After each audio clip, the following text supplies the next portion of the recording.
নির্বাচন থেকে সংস্কার বেশি গুরুত্বপূর্ণ, জামায়াতের আমির।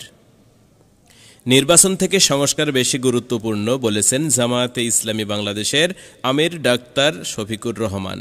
শনিবার ৫ অক্টোবর বিকাল ৫টার দিকে প্রধান উপদেষ্টার সঙ্গে বৈঠক শেষে তিনি একথা বলেন। জামায়াতে আমির বলেন, আমরা দুটি প্রস্তাব করেছি। প্রথমটি সংস্কার কতদিনে হবে, দ্বিতীয়টি নির্বাচন কবে হবে। এর আগে বিকেল ৩:৩০টার কিছুক্ষণ আগে জামায়াতের প্রতিনিধি দল যমুনায় প্রবেশ করে।